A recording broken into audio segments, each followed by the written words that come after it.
Que Dios nos bendiga a todos. En nombre del Señor Jesucristo, sean todos y cada uno de ustedes bienvenidos. Estamos estudiando, mis hermanos, la primera carta a los tesalonicenses. Y la naturaleza de la carta es que, aunque hay un agente humano, un escritor humano, todo es de autoridad divina. Todo lo que nosotros podemos leer aquí fue inspirado por Dios, es palabra de Dios y fue escrito con el propósito de ser recibida como tal. El capítulo 1, primeramente, dice la palabra de nuestro Dios.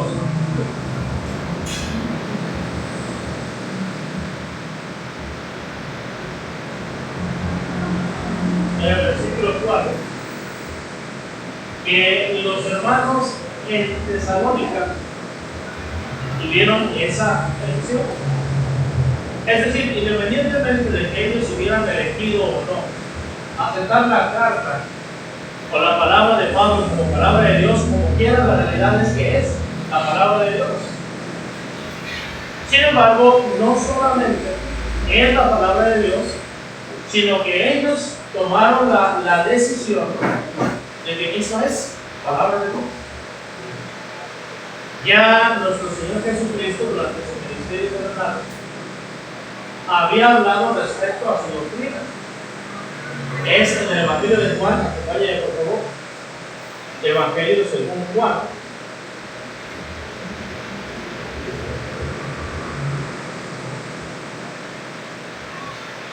Capítulo 7, versículos 16 y 17. Jesús le respondió y dijo: mi doctrina no es mía, sino de aquel que me envió. El que quiera hacer la voluntad de Dios conocerá si la doctrina es de Dios o si lo hago por mi propia mano. Usted sabe, al final del día, los líderes públicos dijeron: este demonio tiene. Este habla de parte de Satanás, este es emisario de Satanás, es mensajero del maligno. Incluso los milagros que él hace, los hace por el príncipe de los demonios, que es Beelzebú. Así que cuando Pablo escribe la carta, les recuerda que ellos tomaron esa elección. Nosotros aquí ahora también tomamos esa decisión.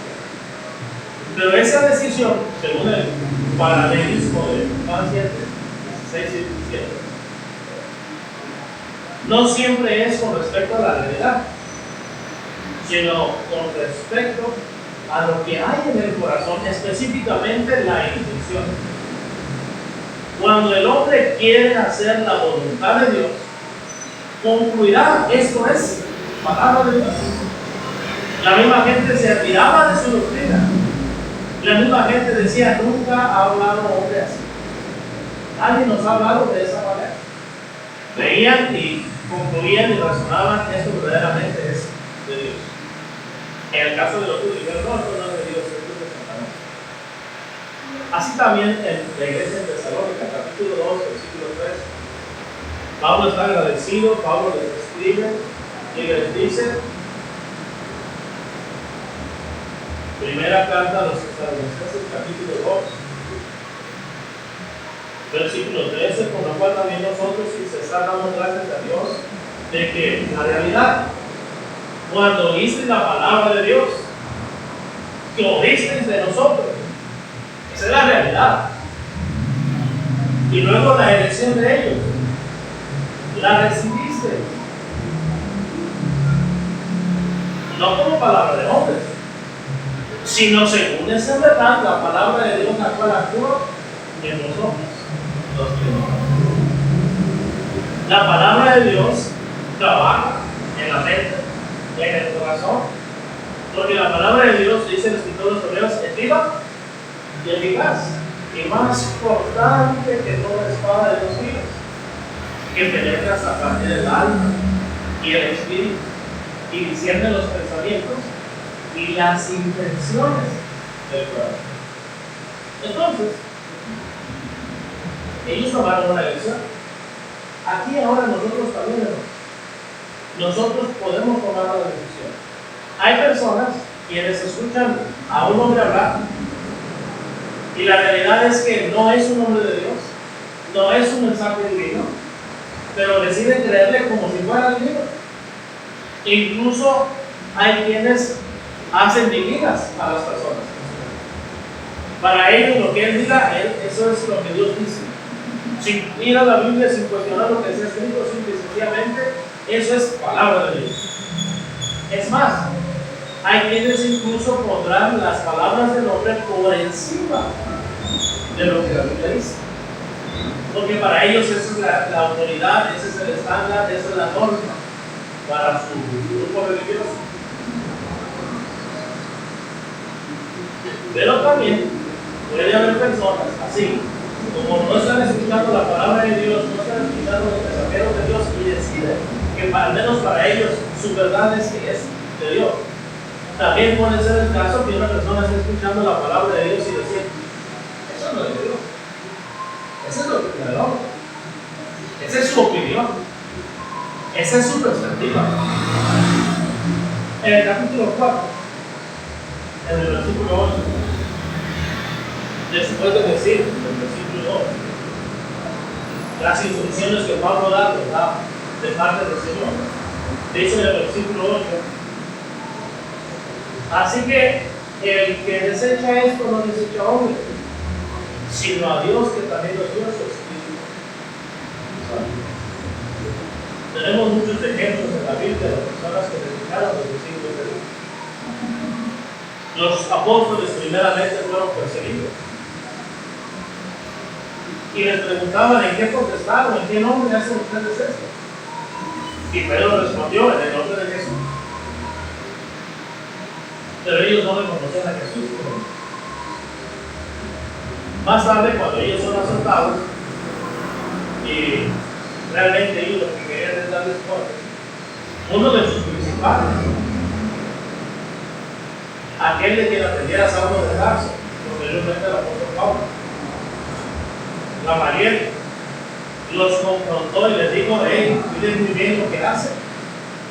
No sea que no estén luchando contra el hombre, sino que esté alguien luchando en contra de quién? El nombre de Dios. Bueno, ese es el mismo mensaje que Pablo está dando aquí a los hermanos en Tesalónica. Estas palabras que nosotros hablamos son palabras verdaderas de Dios. Son mandamientos, son instrucciones que vienen de parte del Señor. Pero ustedes tienen que tomar la decisión. Si es palabra de Dios, es una palabra que tiene autoridad, tiene peso, no es opinión, no es sugerencia. Si es palabra del hombre, se desecha, ¿verdad? A palabras necias, oídos sordos. Pero Pablo insiste en lo que nosotros hablamos, no es palabra del hombre, es palabra de Dios. Aún así, hermanos, cada uno de nosotros tiene libre albedrío, cada uno de nosotros decide si el mensaje es de Dios o no. Solo que si decidimos equivocadamente, si elegimos mal, porque lo que queremos realmente es no hacer la voluntad de Dios, no acatarnos a las instrucciones divinas, entonces la sorpresa será mayúscula y eterna. Porque no habremos desechado al hombre, habremos desechado al hombre. ¿Se acuerda usted de Samuel, el último profeta? Cuando estaba Samuel, allá en el primer libro de Samuel, después de Elí, después de la muerte de Ofni y Finés, Samuel toda su vida le entrega como juez para administrar la palabra de Dios al pueblo, para aconsejar, para apoyar al pueblo de Israel. Y el pueblo un día de repente le dice a Samuel, mira, Samuel, tú ya estás viejo, tus hijos no andan en tus caminos. ¿Cómo sufren? Y Samuel se entristece. ¿Se acuerdan de esa historia, verdad? Le hemos leído el libro de Samuel. Ahí estaba por ahí en el capítulo 8 del año. En aquellos días escaseaba la palabra de Dios, no había videntes, y Dios escogió a Samuel para hablar por medio de él la palabra de Dios. Pero ahora el pueblo dice: queremos un rey, como tienen las demás naciones. Samuel está triste, Samuel está en la presencia de Dios, quizás deprimido.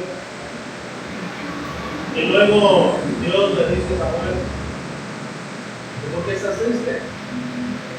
A ti no te desecharon. Al que desecharon fue a quién, ¿se acuerdan? O a mí, dijo Dios. Dales un rey y dile las consecuencias que van a tener.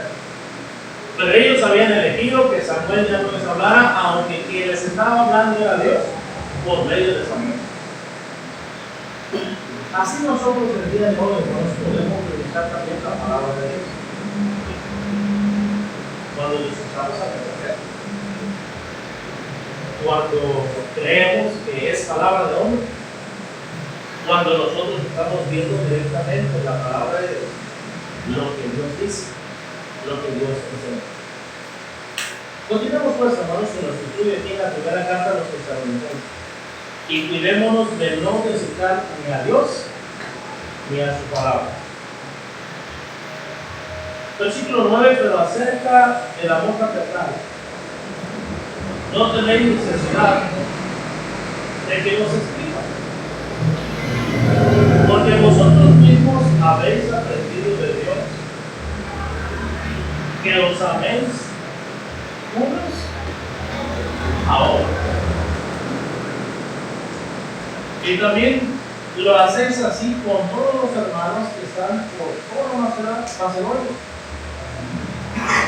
Pero rogamos, hermanos, que abundéis en ello más y más. El amor que hemos aprendido de Dios. Porque es lo que dice ahí, ¿verdad? ¿No?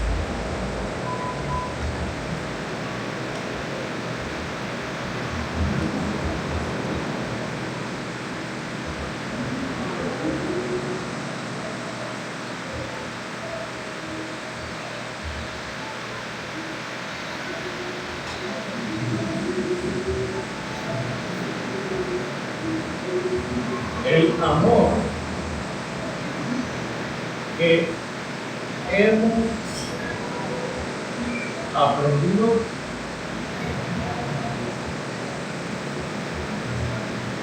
de Dios.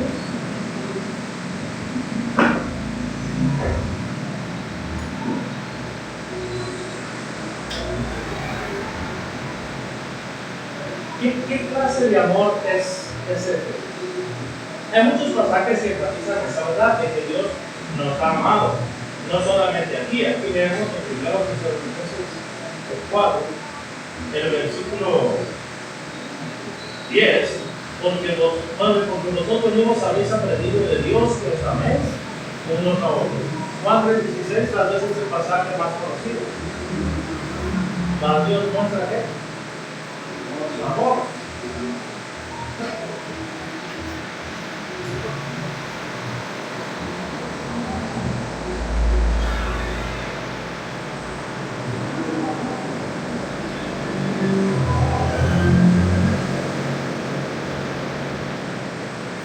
Un amor que dice Dios manifestado. Cuando un capitán va en un barco, cuando la gente va a dejar el barco y se acerca a la oficina, ellos tienen por ahí algo que se llama manifiesto. Y ese manifiesto está visible. De hecho, la palabra manifestación es lo que significa algo visible, algo palpable, algo que se puede ver. Cuando vemos gente que va marchando, haciendo tal vez algún movimiento, esa es una manifestación. Se están manifestando. Entonces, el amor de Dios no es algo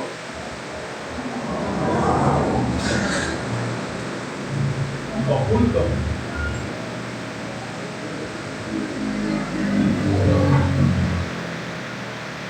no es algo desconocido. El amor nuestro debe ser algo también que sea visible, que sea palpable, que se note. Ahora, otra característica del amor de Dios, dice ahí, capítulo 16, porque de tal manera amó Dios al mundo que ha dado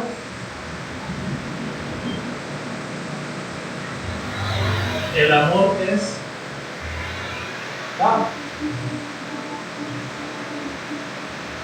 Eso es el amor.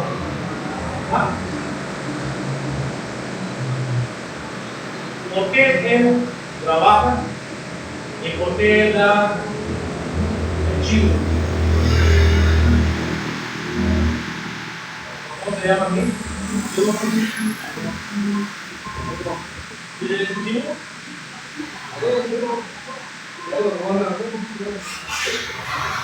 ¿Por qué da pues para los datos, para la comida?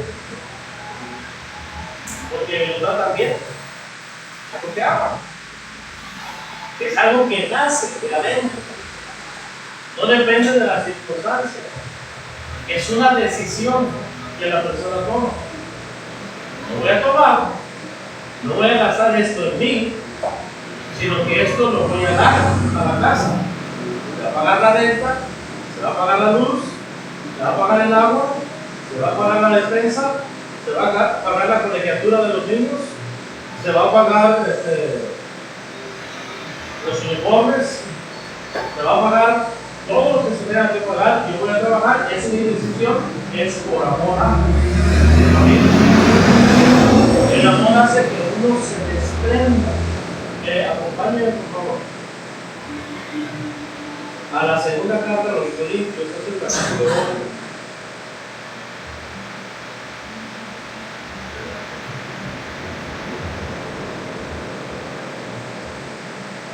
El versículo 9. Porque ya conocéis la gracia de nuestro Señor Jesucristo, que por amor a vosotros se hizo pobre, siendo rico, para que vosotros con su pobreza fueseis enriquecidos. Entonces, el amor es dar por elección, es dar por decisión, es una entrega. Yo decido amar, yo decido dar. No es estoy aquí por conveniencia, o voy a dar porque me conviene, o voy a hacer un intercambio. Vamos a intercambiar. Yo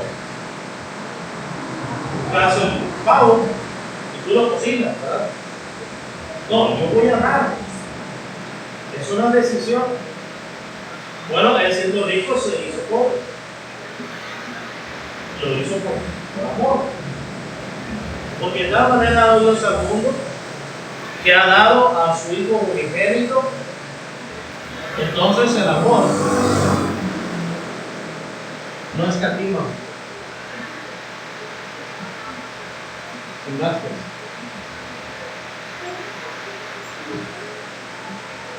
No vacila, no duda. Aquí tiene usted a la mamá que trabaja limpiando casas. Aunque apenas llega a la casa y ya le están cronometrando el tiempo que tarda en limpiar.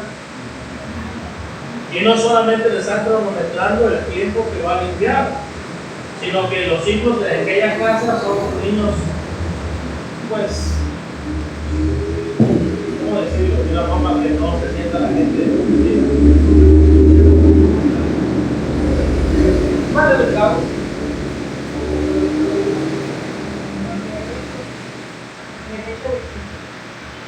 Aparte, que la ven como una persona que vale menos que ellos, que está para servirles, que está para hacer lo que ellos mandan, los gemelitos de la casa. Y no solamente eso, sino que saben que tiene el tiempo límite y le cierran la puerta. Y luego Le llaman a la señora, oiga, ¿por qué no entra? ¿Por qué no hace qué hacer? ¿Por qué no quiere hacer? No, si ya llegué, lo que pasa es que sus hijos no me dejan entrar. Otros chamacos incluso pueden tirar el bote, aventarlo al piso, y lo que ya estaba limpio hacer un tiradero, un desorden, dándole más trabajo extra. Pero eso no va, se falla, se aguanta. ¿Por qué? Porque quiere llevar a su hijo. No es que le sea muy placentero, no es que le guste mucho trabajar ahí, sino que es el medio para lograr un fin. No soñó con trabajar en una casa así, pero sabe que de esa manera sus hijos van a tener algo que llevar al estómago. Gracias a ese trabajo van a tener un uniforme nuevo o limpio, por lo menos. Saben que gracias a eso van a tener sus libretas y van a estudiar. Entonces, eso es amor, una persona que no escatima. La Escritura dice en Romanos capítulo 8, si Dios no escatimó ni a su propio Hijo, ¿cómo no nos dará también con él todas las cosas? El amor es visible, es manifestable, es dar, sin dudar, sin vacilar. La gente del mundo dice a la mujer que todo el amor, y todo el dinero. La Escritura dice que verdaderamente ama, dice no le niega. No le niega. ¿Qué es escatimar? Escatimar es cuando usted tiene lo suficiente para que su hijo, su esposa, vivan de una manera cómoda, de una manera confortable y que vistan bien y los trae como limosneros. Eso es escatimar. La persona está haciendo ¿qué? Mezquino, tacaño. Ahora, no hablo de no enseñarles lo que cuesta ganar el dinero. Estamos hablando de una persona que no da porque no ama. Que no da porque no quiere dar, no porque no tenga para dar. Hay quienes quisieran tener más para dar más, pero hay quienes lo poco que tienen no lo quieren compartir. Escucho sus preguntas, sus comentarios. No dije. Nomás dije Pablo los Romanos en el capítulo 8, pero no dije versículo. No dije el versículo porque no lo tengo anotado. Pero está Romanos capítulo 8, que después del versículo 18. Entonces, Dios no escatimó ni a su propio Hijo. Porque de tal manera amó Dios al mundo que ha dado a su Hijo unigénito, para que todo aquel que en él cree no se pierda, mas tenga vida eterna. Entonces, ¿qué no? Bueno, un comentario obviamente sabemos que el dar no se refiere solamente al aspecto material, sino también y sobre todo a un aspecto inmaterial. Hay muchísimos estudios de psicoanalistas que hablan específicamente de dar, y en la vertiente no material hay algo emocional porque dar se transfiere a una esfera emocional o sentimental, es decir, primeramente para fructificar en lo material, fructifican en tu interior. Por ejemplo, cuando una persona ama a otra, no solamente da lo económico, lo material, sino da de su alegría, de su emoción, de su interés, de su tristeza, de su preocupación, de todas las expresiones de vitalidad que están vivos en esa persona. Inclusive entre el varón y la mujer da en un sentido más elevado que el varón. Por ejemplo, la mujer, por obra divina, da un ser que gesta en sus entrañas, cosa que el varón no puede hacer. Entonces, la mujer da en un sentido mucho más elevado todavía.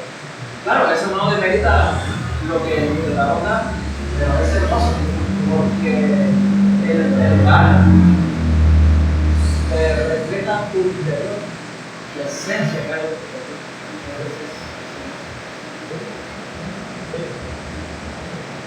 Y es cierto, no es solamente lo material o lo económico, también es aquí. Hay niños que crecen sin que les falten cosas materiales, pero sí con mucha carencia emocional, con mucha carencia de un papá que esté presente. Creo que no es la mayoría, sino que todos hemos leído o escuchado aquella reflexión de aquel niño que le pregunta al papá, ¿cuánto ganas al día? No, pues tanto. Y de su mesada, de su domingo, va aplicando hasta que le dice, papá, te pago un día para que estés conmigo. Entonces sí, estamos no solamente dinero, no solamente cosas materiales, sino también en lo emocional, no solamente en lo físico, sino también en las conexiones emocionales y espirituales. Bien, ahora hermanos, en Juan 3:16, el amor es manifestado, el amor es dar, el amor no escatima, o sea, no limita, no regatea, pues, no regatea. Pero también, hermanos,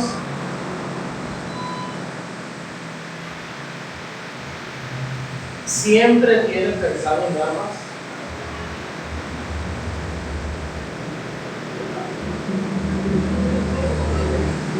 Siempre tiene en mente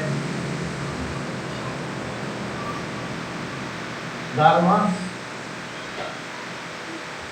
Dice ahí, porque de tal manera amó Dios al mundo que ha dado a su Hijo unigénito, para que todo aquel que en él cree no se pierda, mas tenga vida eterna. Dios no solamente manifestó su amor al darnos a su Hijo Jesús, sino que lo hizo porque quiere darnos todavía más. Cuando el marido, por ejemplo, le propone matrimonio, bueno, el joven le propone matrimonio a la joven, a la señorita, a la muchacha, le compra su anillo como prenda, como garantía de que va a dar más todavía, su anillo de compromiso. Se casa y le pone su dedo su anillo como prenda o garantía de que nada le va a faltar cuando se muere. Bueno, Dios nos dio a Jesús. Cuando nos bautizamos nos dio su Espíritu Santo, que son las arras, es decir, el depósito, la garantía. Déjenme lo digo así. Cuando Jesús muere en la cruz, el Padre está pagando con la sangre de su propio Hijo el primer pago. Y cuando el hombre acepta el primer pago, entonces Dios dice, bueno, para que vean que va en serio, doy un segundo amor, que es el Espíritu Santo. Lo primero es, di a mi Hijo. Y lo segundo es, doy el Espíritu Santo en prenda de que hay una mansión preparada para nosotros. De que lo mejor todavía viene. Y a veces nosotros pensamos, no, decía el no, es que pides demasiado. Que te mantenga el gobierno. Cuando el amor hace, número uno, que sea visible. Bueno, pues yo no le digo a mi hijo que lo quiero, pero sí lo quiero. No, el amor lo manifiesta. El amor da. No limita. No le pone límites a la familia. No tiene, porque cuando se acuerdan de la parábola del hijo pródigo, ¿de qué se acordaba el hijo? En casa de mi padre, ¿qué? Hay abundancia. Hay en abundancia. No tenemos por qué pasar escasez. Él siempre tiene frente. Ahora, si lo relacionamos al Padre, este es el amor. Tómale foto de porque voy a borrar. ¿Ya? ¿Seguro? No se les olvida porque no tengo notas,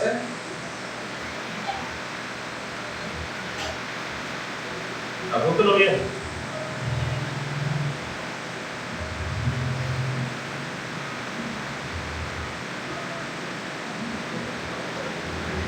Eso es en relación al Padre. Ahora veamos en relación a Jesús. Porque el texto solamente dice lo que reza el reino de Dios, pero no especifica si el Padre o el Hijo, ¿cierto? Primero Tesalonicenses 4:9. ¿Y ahora qué?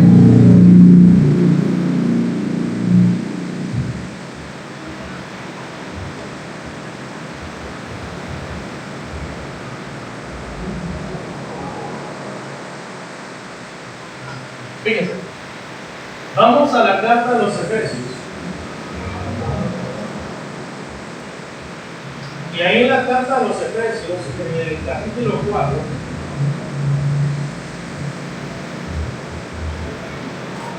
primeramente en el versículo 32,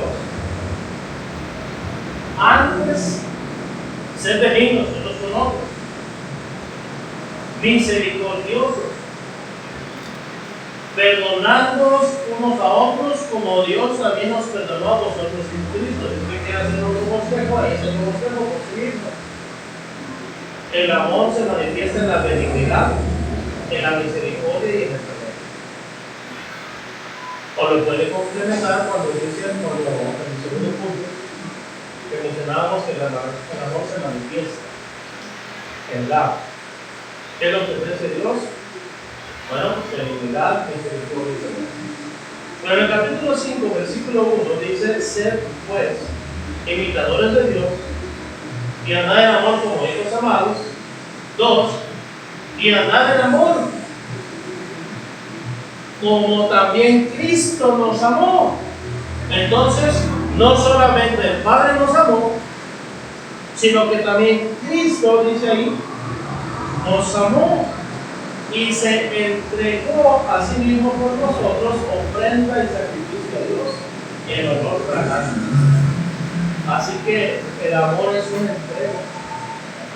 Claro, eso ya les había explicado un calor grande, ¿verdad? Era un calor grande. Cuando se quemaba el aceite de la grosura del cordero. Lo que se hacía es que se presentaba la ofrenda. Llegaba el ofrendante, el adorador, llegaba con su animalito, hacía confesión pública de todos sus pecados, mientras tenía las manos sobre la cabeza del animalito. De esa manera, de forma simbólica, le transmitía todos sus pecados al animalito. Y luego lo que hacía era que tomaba un cuchillo y le cortaba al animalito, en prenda o en referencia a que él estaba repudiando su pecado y estaba arrepentido y daba muerte a sus pecados. Luego el sacerdote tomaba el cordero o la vaca o el animalito que era para ofrenda por el pecado o por la culpa o por la transgresión y lo presentaba en el altar como una ofrenda a Dios. Una parte de la ofrenda era obviamente para el sacerdote, para su familia y para el levita, para su alimento, para su sustento. La mitad, la carne. ¿Qué es lo que se quemaba? El pelo y las tripas, las entrañas, y luego cuando se estaba quemando, aquí quieren ustedes que oyeron pelo quemado y entrañas quemadas, pero como era obediencia, dice que Dios percibía olor raro. Y lo que está Dios oliendo es, o lo que está Dios percibiendo es la obediencia, la entrega, el sacrificio, es un sacrificio de otra cosa. Creo que tú lo estabas relacionado más bien con Filipenses, donde Pablo dice que sea derramado en el vacío, que se cierre la sed. Bien. Ahora fíjense pues que en el capítulo 5 dice que también Cristo nos amó y se entregó.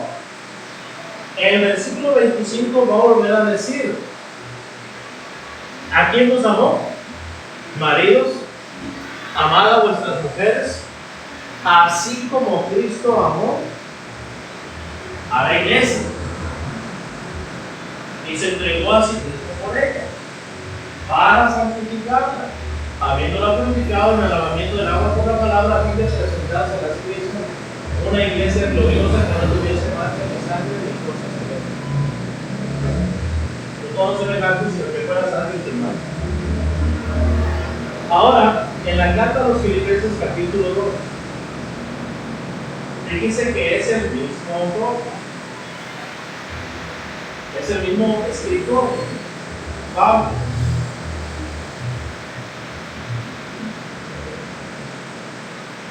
Capítulo 2, versículo 1.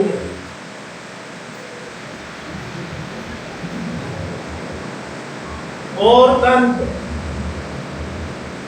si hay alguna consolación en Cristo, si algún consuelo de amor, si alguna comunión del Espíritu, si algún afecto entrañable, si alguna misericordia. El versículo 5 dice, haya pues en nosotros este sentir. ¿Cuál sentir? Dice el versículo 1. El amor de Jesús es un amor empático.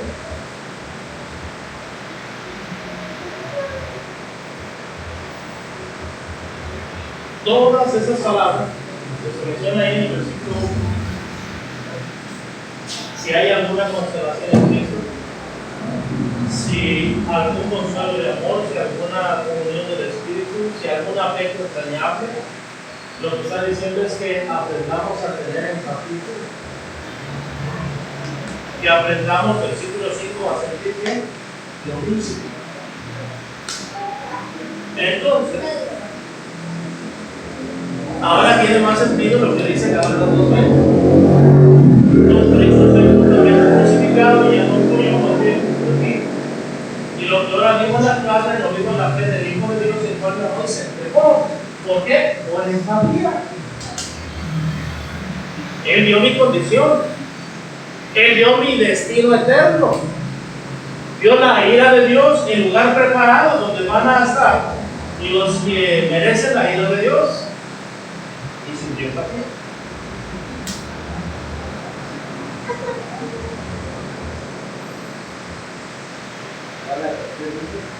Dos, 20.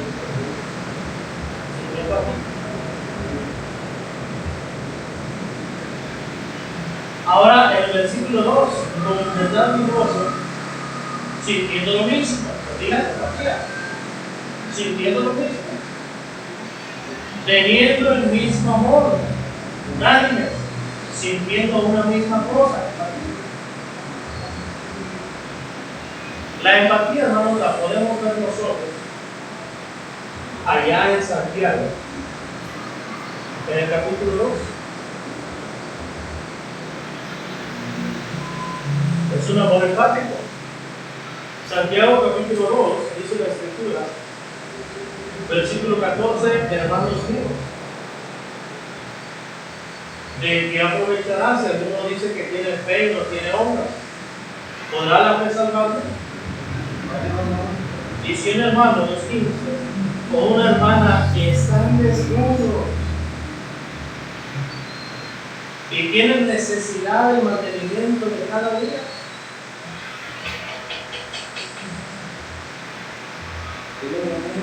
Santiago, y alguno de vosotros les dice, id en paz, o mexicanizándolo, que Dios te bendiga. Voy a orar por ti, hermano. Voy a estar orando por ti. Si alguno dice eso, si alguno hace eso, dice ahí, pero no les dais las cosas que son necesarias para el cuerpo, ¿de qué aprovecha? Así también tu fe, si no tiene obras, ¿qué dice? Muerta. Ahora, hermanos, usted puede sustituir la palabra fe por amor y no estará cambiando lo que la Biblia dice. Fíjense. Acompáñenme a la primera carta de Juan. Y dense cuenta cómo es que no está cambiando lo que la Biblia dice si sustituye la palabra fe por amor.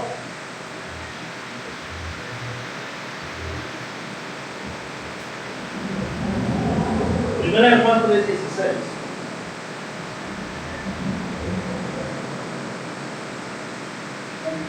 al 18. En esto hemos conocido el amor, en que Él puso su vida por nosotros. También nosotros debemos poner nuestras vidas por los hermanos. Pero el que tiene bienes de este mundo y ve a su hermano tener necesidad y cierra contra él su corazón, ¿cómo mora el amor de Dios en él? Hijitos míos, no hablemos de palabra ni de lengua, sino de hecho y de verdad. Si un hermano ve necesidad y le dice Dios te bendiga, voy a orar por ti, pero no le da, no tiene fe, o su fe es una fe muerta. Lo mismo, si uno tiene bienes y no le da las cosas que son necesarias, no tiene amor. Entonces, hermanos, hay que aprender a sentir empatía. Hay que empatarnos. Hay que empatarnos. En Hechos capítulo 11, versículos 26 a 29, llega la noticia, los hermanos se enteran con un profeta llamado Agabo. Los hermanos en Antioquía se enteran de que va a venir una gran hambre en toda la tierra habitada. Y ellos no pensaron, voy a hacer mis graneros ¿qué?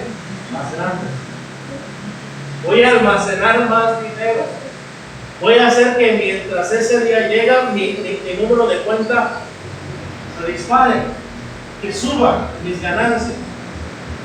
Dice la escritura, acompáñenme a Hechos capítulo 11.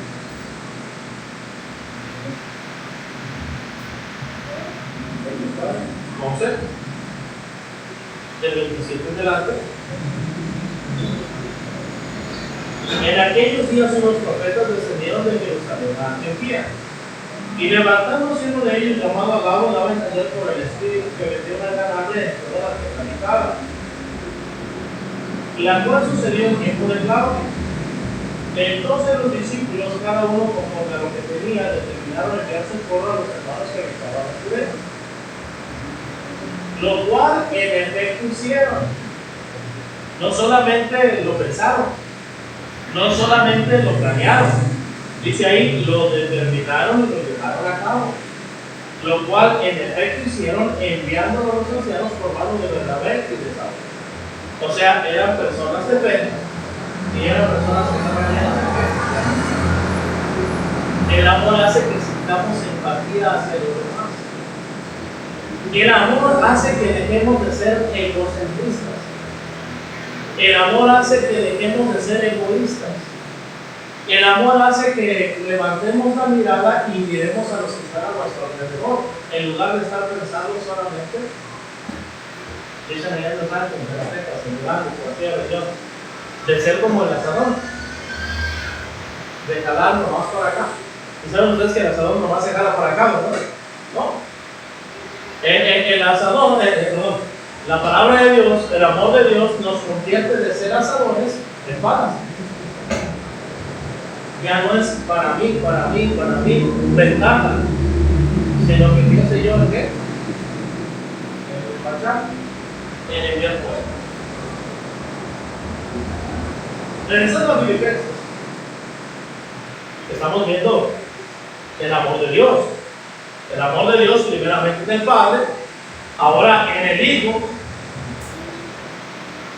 que por cierto la Biblia también habla del amor del Espíritu Santo, que eso lo dejaremos para después, para no excedernos tanto en el tiempo. Pero aquí en Filipenses, dice la Escritura, la palabra de nuestro Dios, que el amor no solamente nos hace ser empáticos. Versículo 3. Nada hagáis por contienda o por vanagloria, antes bien con humildad, estimando cada uno de los demás como superiores a él mismo. El amor, hermanos, nos hace ser humildes. O el amor de Jesús es un amor humilde.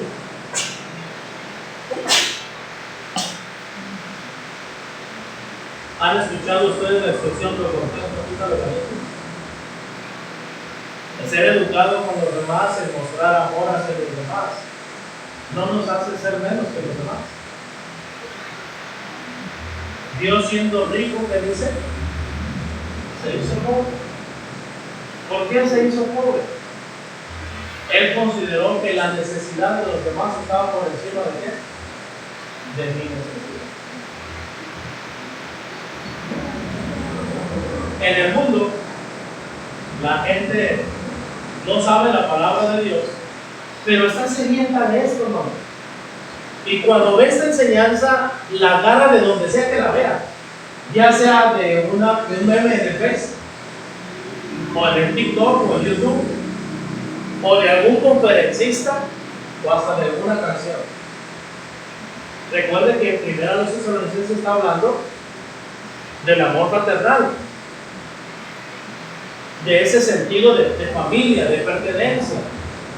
Y en el mundo, no sé, pero ustedes se han recordado que hay una canción que la letra dice: me quito la camisa, ¿por qué? Por amigo. Cuando veo a un amigo que tiene necesidad, aunque yo me quede sin camiseta, ¿qué hago? Se la doy. Yo he conocido personas en el mundo que no han tenido trabajo en varios días, que solamente traen un billete de 20 pesos en la cartera y pasan a la tienda, piden 2 pagos, es para lo único que les alcanza, ya no hay más. Se van a ir caminando porque ya no les alcanza para más.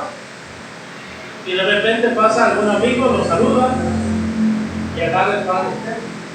Acompáñalo. Vamos a por rumbo. Ese es el único pan. Solamente le alcanzó para 2 panes, sin cosa, ni agua, solamente esos 2 panes. Bueno, el amor hace que sintamos empatía, pero también nos hace ser humildes. El amor nos hace pensar en que mis necesidades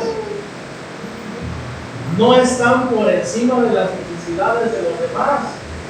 Hace que me preocupe por las necesidades de otros, aun cuando yo tenga necesidad. Hace que considere a los demás, que dicen como superiores a uno mismo. Los superiores son sus comentarios, observaciones.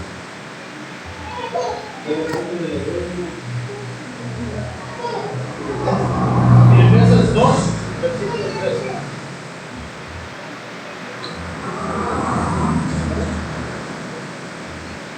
El amor, pues, hermanos, nos hace que seamos humildes, considerando las necesidades de los demás. ¿Ha conocido usted a personas que le platican sus problemas? Fíjate, hermano, que no ha pagado la renta.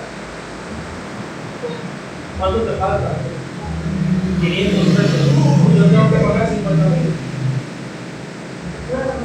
Ojalá tuviera otros 500 pesos. Y no le ayuda, porque su problema es que más grande. Su problema es más grande, entonces ese problema es de chiquito. Bueno, no puedo solucionar tu problema, pero sí puedo solucionar. El amor hace que nosotros consideremos las necesidades de otros como prioridad. Pero nuestro Señor Jesucristo no tenía ninguna necesidad de venir a pagar nuestra deuda. La deuda la teníamos nosotros, no la merecíamos. Romanos 5:8, mas Dios muestra su amor para con nosotros, en que siendo un pecador Cristo murió por nosotros. Entonces el amor hace que yo considere a los demás como superiores a mí. El amor, pues, hace que yo no sea egocéntrico, que no me centre en mis problemas y diga mis problemas son más grandes. Y luego dice ahí en Filipenses 2:4, no mirando cada uno lo suyo propio, sino cada cual también por lo de los otros.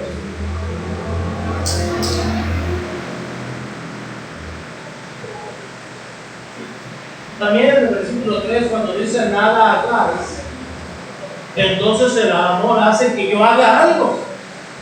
Eso quiere decir que el amor de Dios o el amor de Jesús es un amor servicial. El amor hace que yo me dedique a servir voluntariamente. Fíjese, Juan capítulo 13. Evangelio de Juan capítulo 13.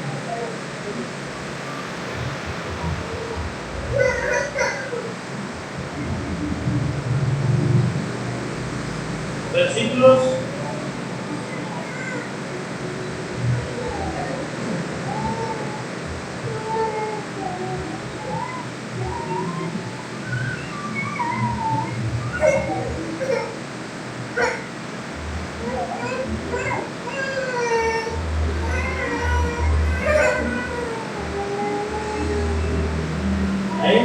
3, hermanos, del Evangelio de Juan. Dice la Escritura, versículo 3.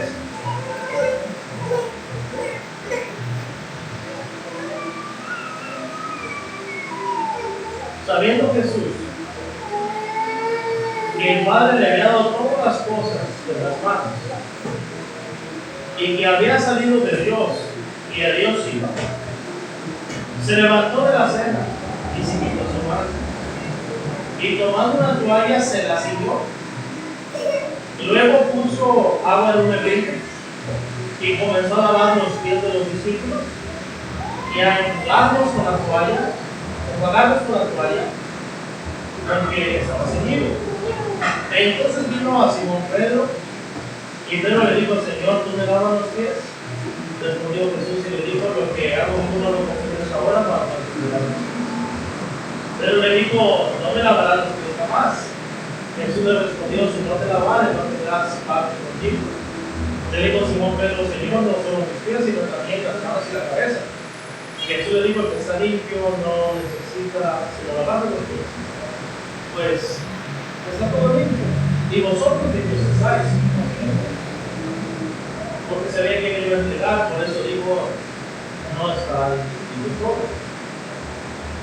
Así que después que les hubo lavado los pies, no su manto, volvió a la mesa y les dijo: ¿sabéis lo que os he hecho? Vosotros me llamáis maestro, Señor, y decís bien porque lo soy. Pues si yo, el Señor y maestro, he lavado vuestros pies, vosotros también debéis lavar los pies los unos a los otros. La enseñanza aquí, hermanos, no es de lavar los pies. La enseñanza es de ser humilde y servicial. De que cuentas conmigo. Estoy para ayudarte. Estoy para servirte.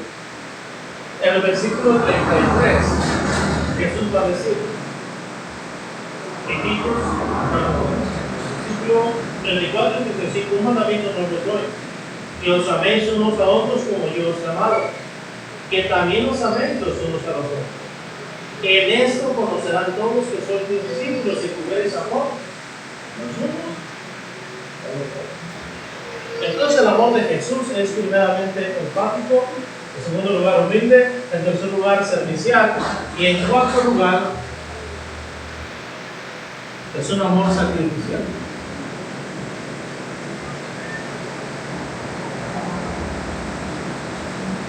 Dice el versículo 5: haya pues en vosotros este sentir, que hubo también en Cristo Jesús, el cual es en forma de Dios. No estimó el ser igual a Dios como cosa que aferrarse, sino que se despojó a sí mismo, tomando forma de siervo, hecho semejante a los hombres. Y estando en la condición de hombre, se humilló a sí mismo, haciéndose obediente hasta la muerte y muerte de Cristo. Entonces, el amor de Jesús es un amor sacrificial, un amor que está dispuesto a entregarse, a darlo todo. Dice que él amó a sus discípulos hasta el final. Jesús dijo: nadie tiene mayor amor que este, que uno ponga su vida por su familia. Vosotros sois mis amigos.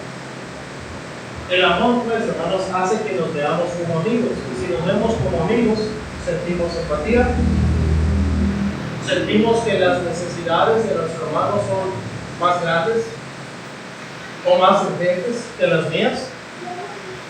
Nos hace ser serviciales, estar al servicio de ellos, y nos hace que nos entreguemos aunque nos cueste la vida, aunque se nos vaya la vida. Y dice Pablo, pues, para concluir, regresamos ahí a primero a los Efesios 4, versículo 9. Pero acerca del amor fraternal no tenéis necesidad de que os escriba, porque vosotros mismos habéis aprendido de Dios. Dios habéis escuchado. Nosotros hemos aprendido de Dios a que el amor se hace visible, se hace manifiesto, no se esconde, no se guarda. Hemos aprendido que el amor es dar incondicionalmente, sin esperar nada a cambio. Hemos aprendido que el amor nos hace dar siempre pensando en dar más, no en limitarnos en cuanto a lo que damos. Y luego de Jesús hemos aprendido a sentir empatía, a ser humildes, a tener una vida de servicio y una entrega total. Entonces, esa es la clase de amor que, según el versículo 10, dice Pablo, ese es el reino, esa es la súplica, que ese amor abunde, que dice, más y aún más, que ese amor lo vayamos ejercitando y que lo vayamos desarrollando en nuestras vidas hasta que vaya creciendo de tal manera que seamos perfectos en ese amor posteriormente. Esas son las instrucciones, hermanos, que Pablo está dando a la iglesia de Tesalónica. No sé, mis hermanos, si hay preguntas, si hay dudas, comentarios, algo nos está quedando claro. Decíamos al principio, lo repito, eso es lo que la palabra de Dios dice. Eso es lo que la palabra de Dios enseña.